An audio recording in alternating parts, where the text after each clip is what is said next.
going to mug me? Am I going to mug you? Is that gorgeous or what, eh? And I believe I can run a decent marathon. Download Veely now.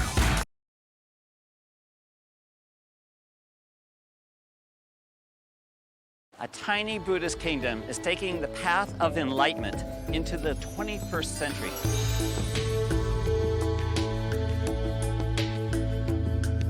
This is Bhutan, where preserving traditional culture and the environment is considered essential to its people's well-being.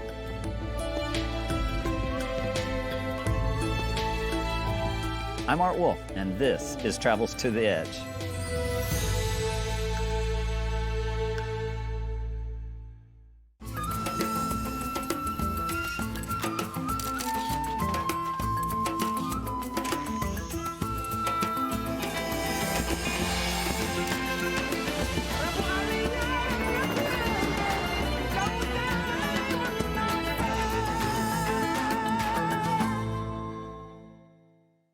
Hidden in the eastern Himalaya between India and China lies the tiny, sparsely populated mountain kingdom of Bhutan.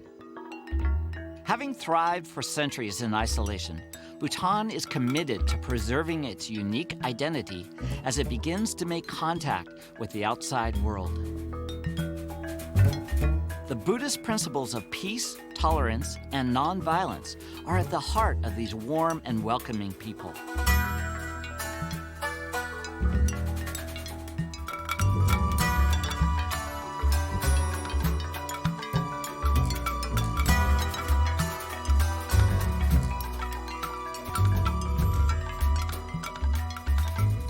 Traveling with me is Bhutanese guide Pema Sonam. We are largely Buddhist and land of farmers. People seem so friendly and content. Actually, we have that interesting concept of gross national happiness. I've heard about this. What is that? It's actually started by the fourth king, His Majesty, and his idea was to, see the happiness in the people. So that is guided by the four main pillars. These are the good governance, sustainable economic, preservation of the culture, and the protection of the environment. Basically, we are a Buddhist country, and the Buddhism teaches us not to be materialistic.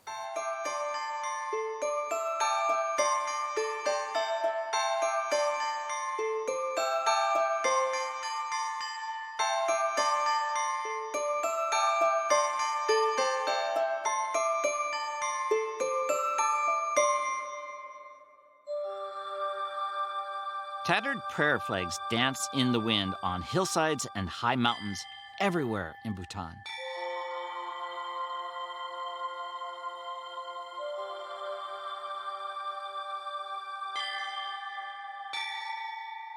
Inscriptions of prayers written on these flags are designed so that as the wind ravages these flags over a period of time, the prayers are scattered to the heavens. It's very moving to see the monks consecrate these prayer flags and bless the messages that will be carried away by the wind.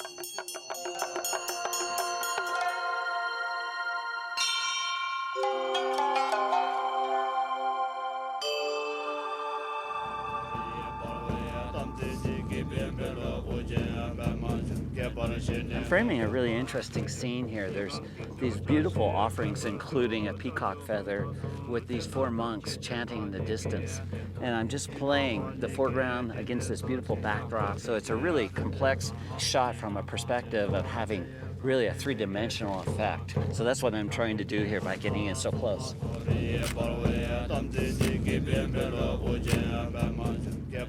It's such a beautiful religion with all the pageantry of these colored flags.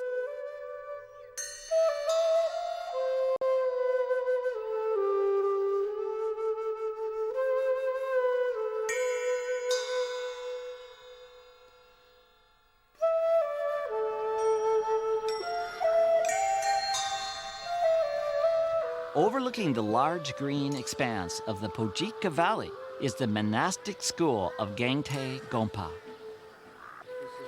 Pema has made arrangements for me to observe the morning prayers.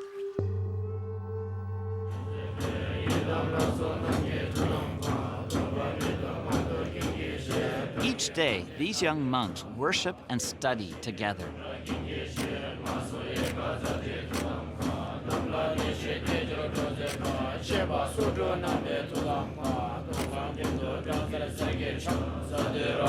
A monk enters the monastery as a young boy, and his spiritual training continues throughout his life.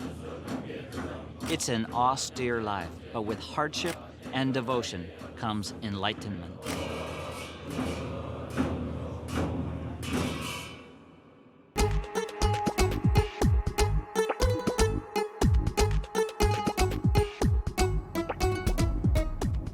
On the road in Bhutan, there's a lot of distance in between destinations. So I really take advantage of the time by working on my images on the laptop, charging my batteries. I've got an inverter that's plugged into the car battery, and I'm good to go for a long way.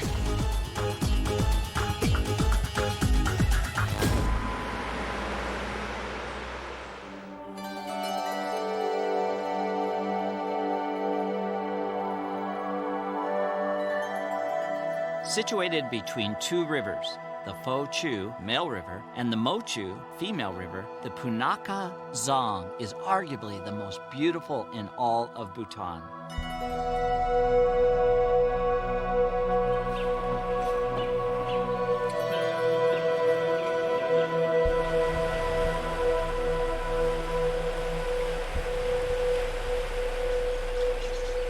This Zong is spectacular. Tell me a little bit about the Zongs. The Zongs are built during the 17th century by Shabdung, the one who unified the country. The reason for making the Zong at that time is only for the defensive purpose. So now we don't use for that purpose. So it's half used as the administrative office of the district and half for the monastic body. These are the places, where the monks, they live and then they do their studies.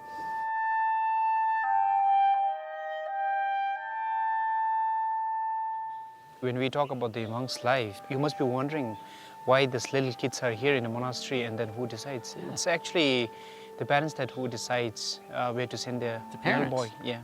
In olden times, when we don't have the Western education here, it was compulsory that one son from the family has to go to the Buddhist study in the monastery. Now it's not compulsory. Other Buddhist country, they become a monk for a time being, like 6 months or about a year. But here in Bhutan, when you become a monk, it's for the lifetime.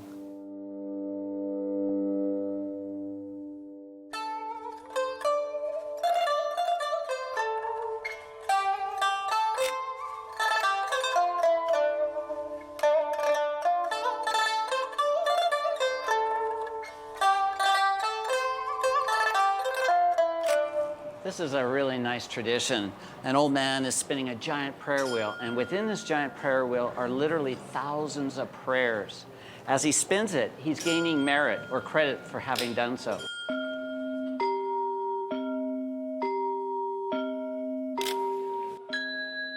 Nice.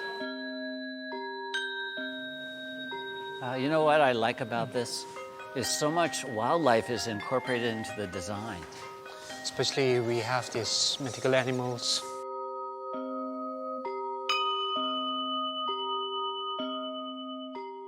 When you see a Zong, it's so impressive from a distance. But when you start to get inside this and discover the ornate detail, virtually every square inch of this building is covered with beautiful designs.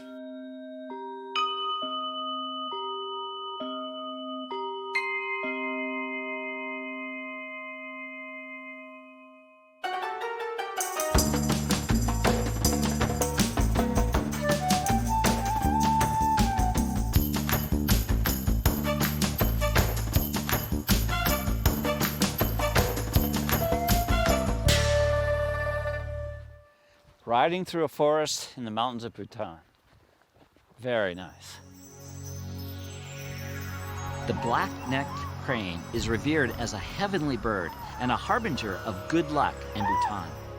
Pema and I are headed off to a prayer flag site to get a good view of these endangered birds. This is beautiful up here. And this is all protected. Yeah, protected area.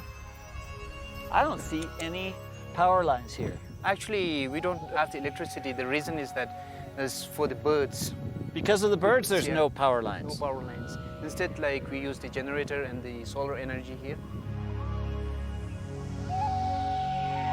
They nest in Tibet during the summer months, and then they come over here and winter over. They come here during the mid of October, and then like by mid of March, they fly back again to Tibet.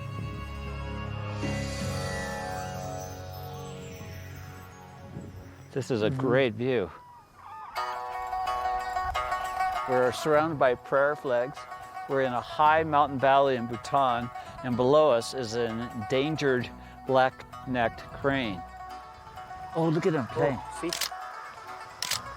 Look at the two coming in here. Oh, I love the way the wind blows these flags, too.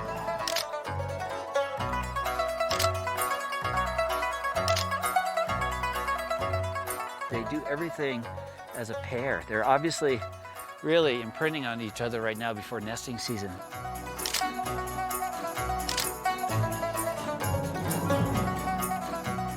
What flyers. We've got good karma. Good karma, because we burn incense in the morning to please the deities.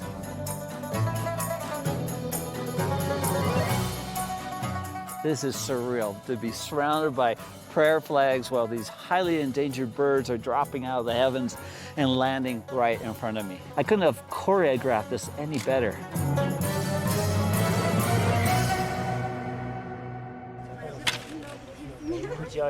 This is our national sport, the archery. Archery is your national sport. Here they are playing with the traditional bow and arrow that's made from the bamboo. I would like to introduce you to the traditional sharpshooters. Okay, I'd love to meet these guys. Hello. Hello. Atla. Art. It's very nice meeting you. How far is that target? Wow.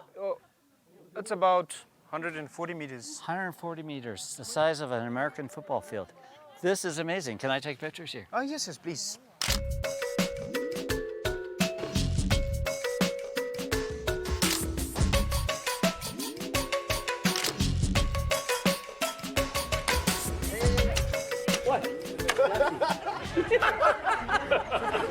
So what they're trying to do here is that, when the other team is shooting, so they try to distract him so that, he don't hit the target, and then like the opponent gets a point. So can I distract one? Yeah. Oh. They still come very close. But don't touch me.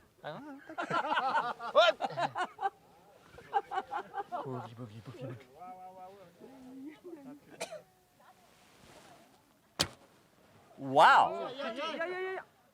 Oh! Nearly. He can get that close to a target. Teach me. How am I holding the arrow? Like this? I know. Don't worry, I'm not going to kill my cameraman. Run for your lives. Oh, they are.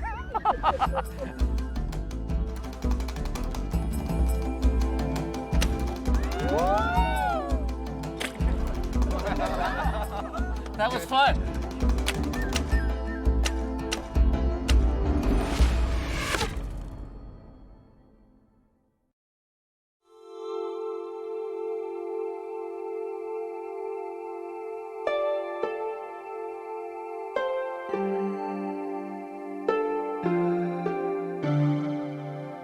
These forests with the swirling mist, they're really enchanting to me.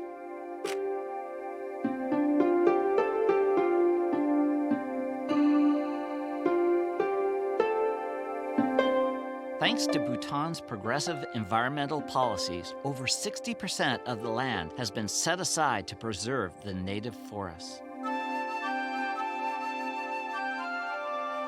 The success of this plan is obvious to me as I travel through the countryside. The beauty of the landscape is exquisite.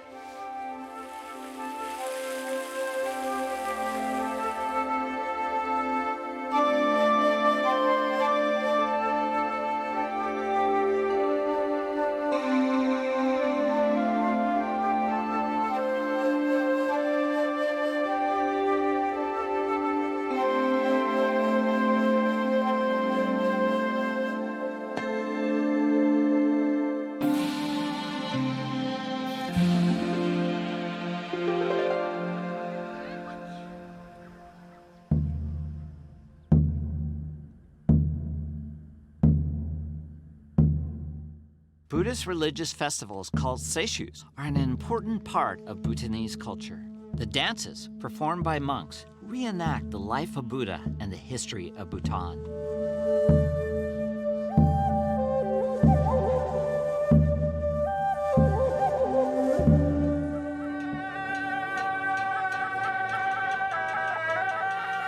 This is the beginning of the Paro Dance Festival, and it begins in small monasteries up on the hillside above Paro, and tomorrow it will go down to the main Zong Impara. All these are dancers that are streaming up this mountainside.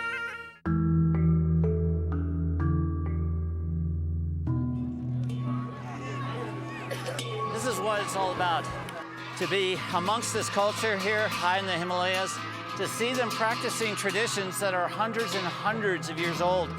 And it's not being performed for tourists, it is for them.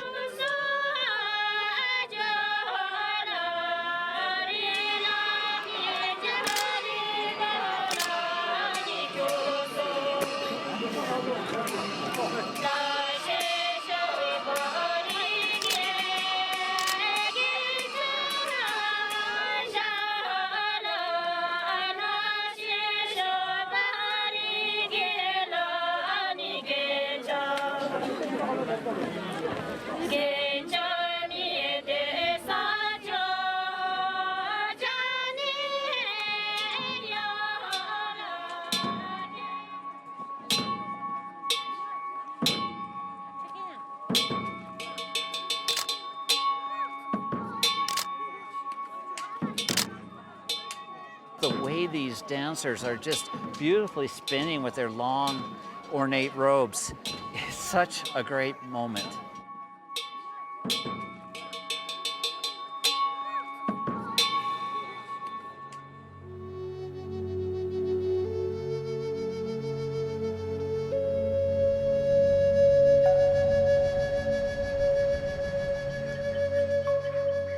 The day after the festivities at Zong Draka, Pema and I head to the magnificent Zong Impara for a celebration on a much grander scale.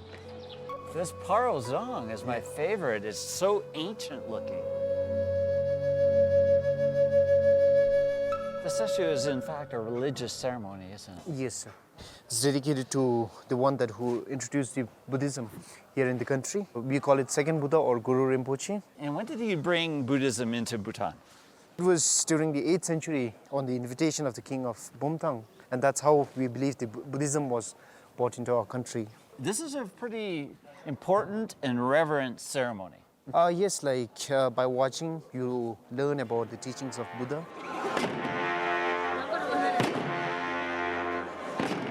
These movements are so graceful and hundreds of years old, and they all tell a beautiful story.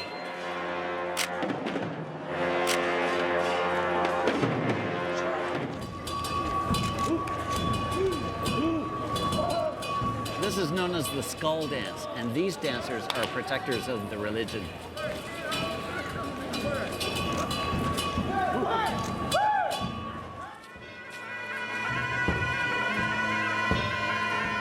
These are the black hat dancers. There's 21 of them, and they're performing a purification rite, driving out the evil spirits and taking over the sacred ground here.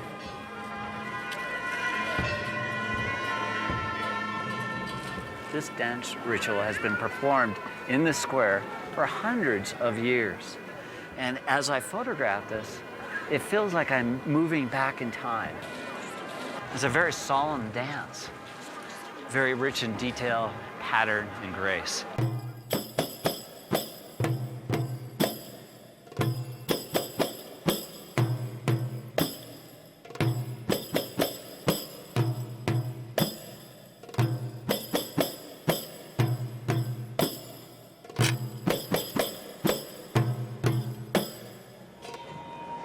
Looking down on all these dancers as they're spinning, I'm taking really some nice abstract shots. I love this perspective. Looking down, and as the black hat dancers spin, I'm taking a very long exposure, and so it's just a spiral.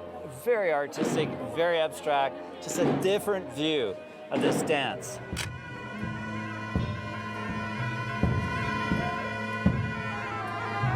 There's there's this reverence that you feel as you watch this. This is a very powerful and ancient tradition here. It's a long ways up there. Yep. Pema and I are making the long hike up to get the most iconic view in all of Bhutan. The Taksang Monastery, also known as the Tiger's Nest. This is a steep hike, Pema. Yeah, it's worth it. We are going to visit one of the most sacred places here in Bhutan.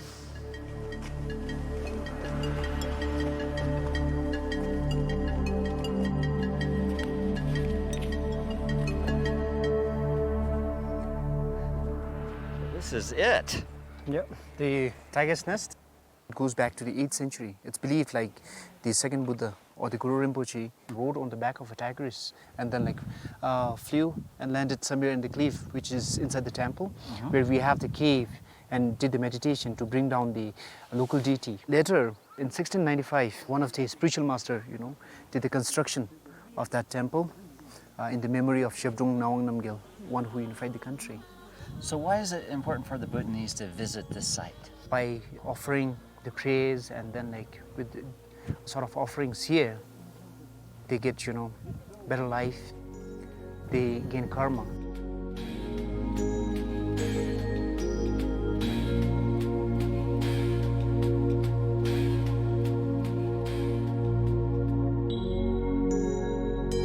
This is the classic view of Bhutan, the Taksang Monastery, perched on this very steep granite hill. But what makes it so great is the way the light is illuminating these prayer flags. The wind is sweeping up the slope, and the prayer flags are right perpendicular to where I'm standing. It is such a classic view.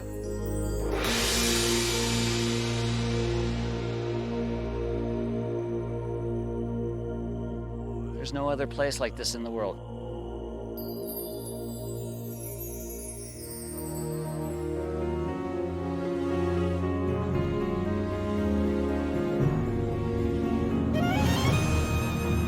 Bhutan has survived in isolation for more than 1,000 years. As this enlightened nation greets the 21st century, its greatest challenge is preserving its soul. The signs seem promising. I'm Wolfe. Join me next time on Travels to the Edge.